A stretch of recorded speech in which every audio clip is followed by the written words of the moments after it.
Vamos a ver en este vídeo cómo se puede estudiar una función con unas características especiales, como puede ser el logaritmo neperiano de un valor absoluto. Vamos a estudiar este ejercicio que está en uno de los PDF que tenéis, en el cual tenemos que es el logaritmo neperiano del valor absoluto de una función racional. Esta función racional, recordando que un logaritmo neperiano no está definido cuando el argumento vale 0 o es negativo, como el valor absoluto siempre es mayor o igual que 0, en este caso este logaritmo neperiano no va a estar definido para el valor x igual a 2. Tampoco va a estar definido para el valor x igual a menos 3, puesto que para ese valor no está definida la función racional, puesto que se anula el denominador. Entonces veremos que para el resto de valores va a estar definida y va a ser continua y derivable. Es decir, la función g de x va a ser continua y derivable en todo número real salvo el menos 3 y el 2. Si nos vamos al menos 3, tanto por la derecha como por la izquierda, como el valor absoluto va a ser siempre positivo, vemos que será el límite de un logaritmo neperiano de un argumento que tiende a más infinito o menos infinito, pero como es valor absoluto, a más infinito. Y el logaritmo neperiano de más infinito, recordamos que es más infinito. En ambos casos, el límite va a ser más infinito. Cuando x, esto significa que en x igual a menos 3 tenemos una discontinuidad de salto infinito y que la recta x igual a menos 3 es asíntota vertical. Y con esta tendencia, si nos vamos a la gráfica, que la tenemos aquí, vemos que nos sale este trocito que está aquí. Tenemos aquí la asíntota, x igual a menos 3, y vemos que tanto cuando x tiende a menos 3 por la izquierda, como cuando x tiende a menos 3, esto es por la izquierda,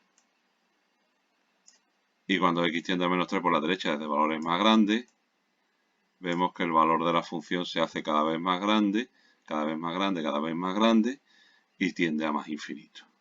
Si nos venimos, por ejemplo, ahora al caso x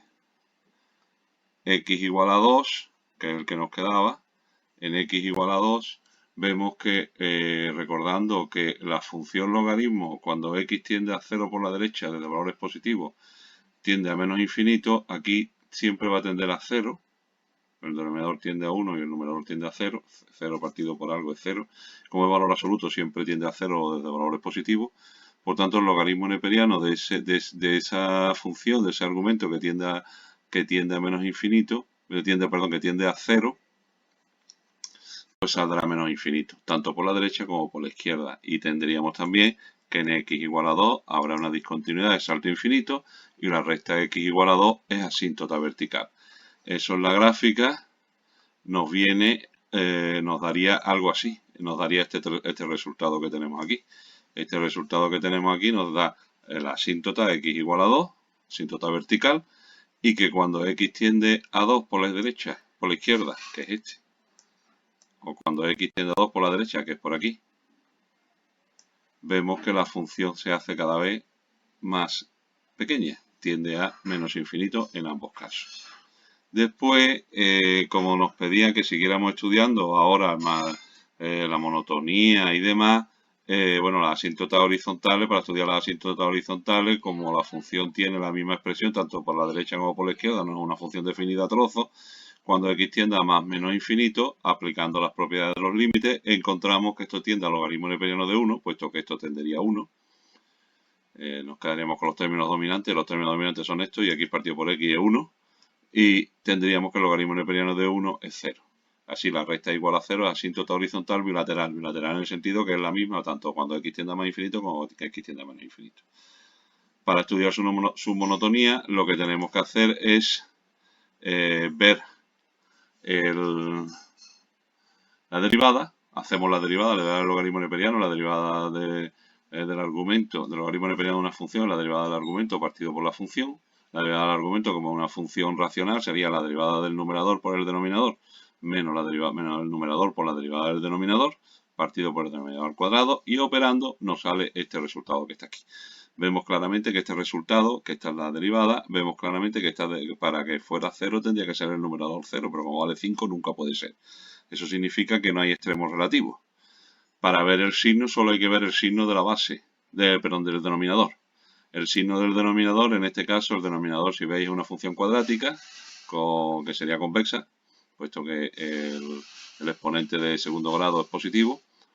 Y tendríamos el coeficiente del exponente de segundo grado, y tendríamos que sería una función que entonces tendría esta forma. Eso es el denominador. Tendría esta forma, sería convexa. Es decir, entre los valores que hace que valga 0 es donde es negativa. Y en el resto, aquí es positiva y aquí es positiva también. Encontramos que igualamos a 0 y vemos que es igual a 0 en menos 3 y en 2. Esta función es igual a 0 entre menos 3 y en 2. Esto significa que entre menos 3 y 2 esta función es negativa, 5 partido por algo negativo es negativo y por tanto es estrictamente decreciente en este intervalo. Y en el otro es estrictamente creciente. Y para ver la curvatura hacemos la segunda derivada. La segunda derivada es la derivada de una función racional. Sería la derivada del numerador, que es 0, por el denominador, menos el numerador, menos 5, por la derivada del denominador, que es 2x más 1. Y nos saldría este resultado que está aquí. Como el denominador de la segunda derivada es siempre positivo, solo tendríamos que ver el signo del numerador para ver el signo de la segunda derivada. Es positivo porque esto es algo elevado al cuadrado. Vemos que esto ocurre que saldría mayor que 0 cuando x es menor que menos un medio y menor que 0 cuando x es mayor que menos un medio. Eso es una inecuación sencilla. Y encontramos entonces que como cuando es positiva la segunda derivada es convexa, por tanto la función es convexa en la unión de estos intervalos y cóncava en estos otros. La función es continua y derivable y no tiene ningún extremo relativo. Eso significa que si aquí tiende a menos infinito y la asíntota horizontal es 0, igual a 0, lógicamente no puede pasar, porque si pasara, como es continuo y derivable, tendría que haber un extremo relativo para que volviera a bajar y tender al eje X, que es realmente la asíntota. Por tanto, la forma que tiene aquí es esta. Del mismo modo, la forma que tiene aquí es esta. Después tenemos que aquí es un punto de inflexión y cogiendo puntos, hemos cogido puntos, los que podamos coger, varios puntos, vemos que la forma que tiene es esta más o menos. He cogido varios puntos y más o menos me da la forma de la función. Y vemos que la función al final se puede expresar de esta manera.